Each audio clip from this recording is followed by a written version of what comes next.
sometimes things don't happen quite the way you imagine them.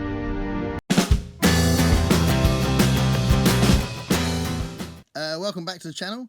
Again, thanks to the new subscribers. I've had a few more since the last video, which I do appreciate it massively. Encourages me to do this thing, which I quite enjoy doing, which is lovely.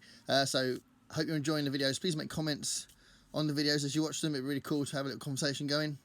Anyway, I've discovered a new author, so that's a lovely thing.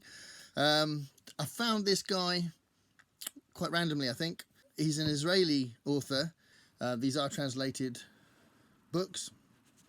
And the book that I found by him, Etger Keret is his name, and Suddenly a Knock on the Door is the book where I discovered his writing.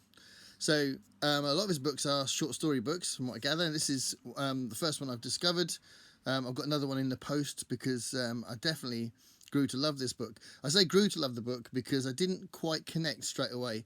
So there's loads and loads of stories in this book, because all of his stories are really short. Like, some of them are incredibly short, except for the one at the end, which is more like a normal size story, I would have thought, for a short story. All of the others are really short, like 3 pages, that sort of thing.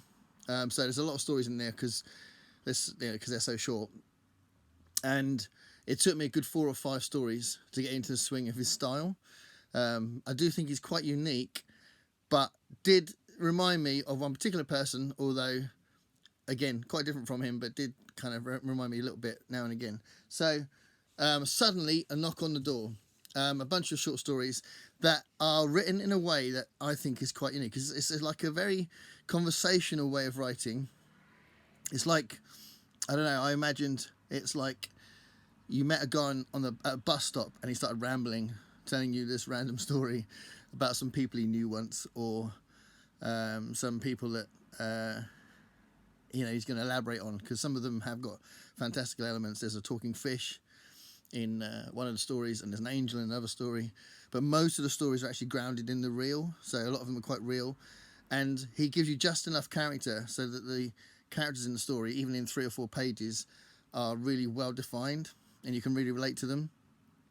And most of the stories are actually built up of the characters' thoughts rather than what they do, so there's not a lot of action in it. Not a lot of things happen, but a lot of it is about their thoughts, and I think that's what makes it real, and that's what makes it so interesting, and what makes him a good writer. But it's just really odd because it's very mundane, but also draws you in and seems like it's not mundane. It's profound, but still very ordinary. It's very conversational, and it is something about the writing that makes it feel special.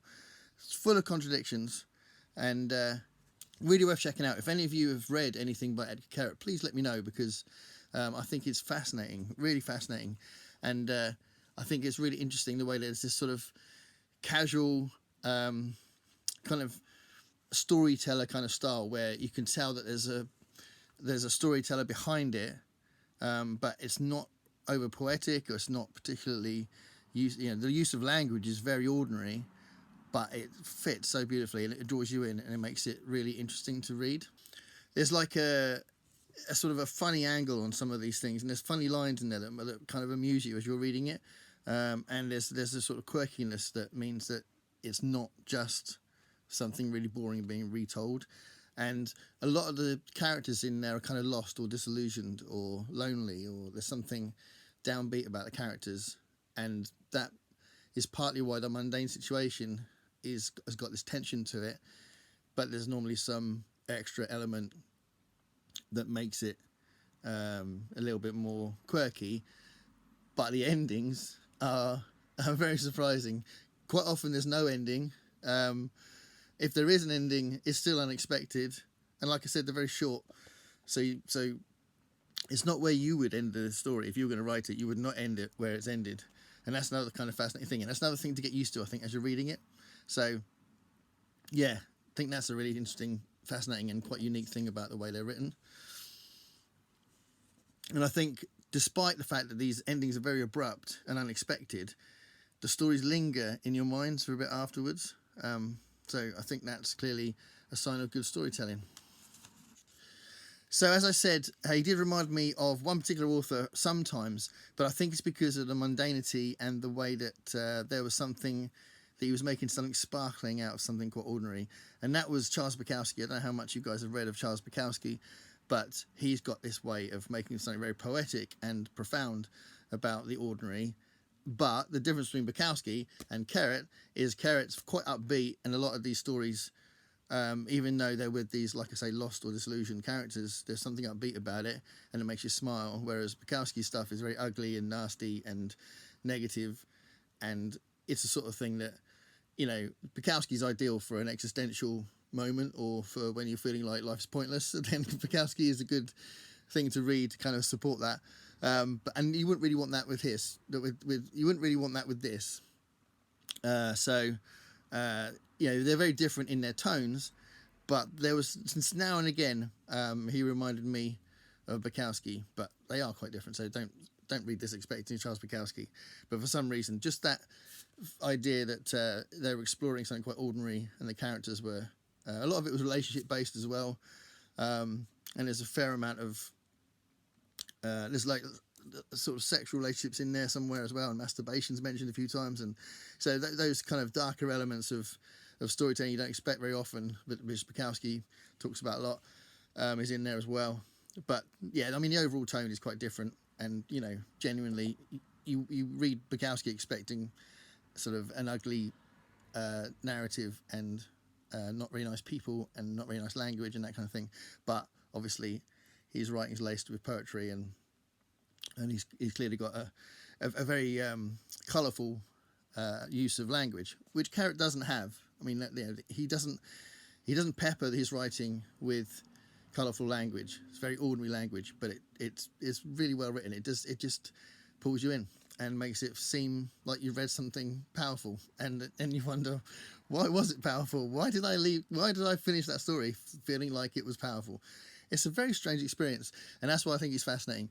So Suddenly a Knock on the Door was the book that I discovered him at, and I'm going to keep reading him because I think he's interesting. Suddenly a Knock on the Door, my first book by him.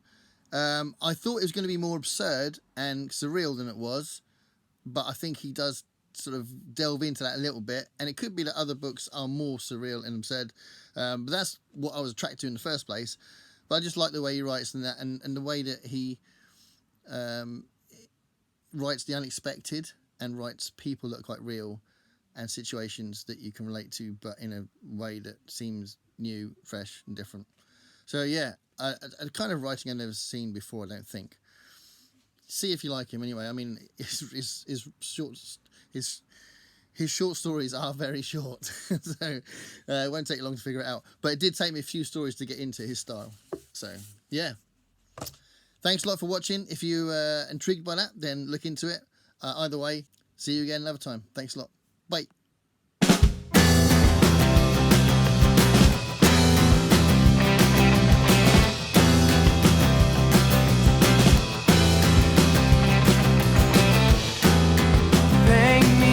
Picture of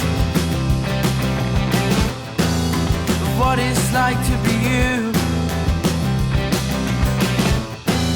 You sit up on your high chair